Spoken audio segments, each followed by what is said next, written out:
hello darling कति राम्रो पुल रहेछ हो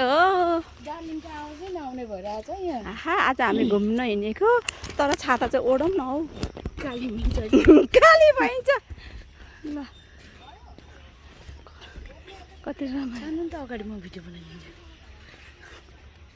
डार्लिङको पनि भिडियो त चाहियो होला अब यस्तो गर्मीमा पनि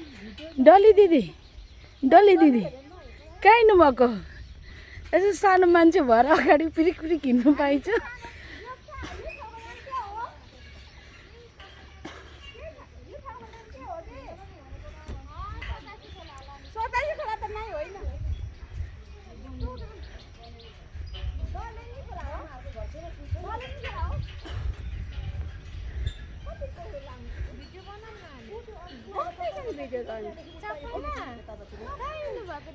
दाइ पनि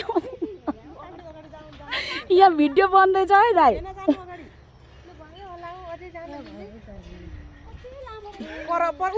परैसम्म त पुग्दैन आइज न बिचमा गएर देखिन्छ त्यहाँ डाँडामा गएपछि परसम्मको देखिन्छ क्या यो धेरै लामो पुल रहेछ म चाहिँ ओह मेरो आफन्त जनहरू यता हुनुहुन्छ यो चाहिँ बलेनी खोलाको पुल रे हिँड्यो अब कहाँसम्म पुगिन्छ थाहा छैन पर रहेछ ल आज घुम्न आएको है ल अलिकति लामै होला जस्तो छ हो भिडियो त जे होस् झापा रमाइलो छ बलेनी खोला कति यो पुलमा आउन मन थियो बल्ल जान पायो यस्तो 12 बजेको घाममा पनि भिडियो बनाउने जोस चलेपछि ओ परसम्म छ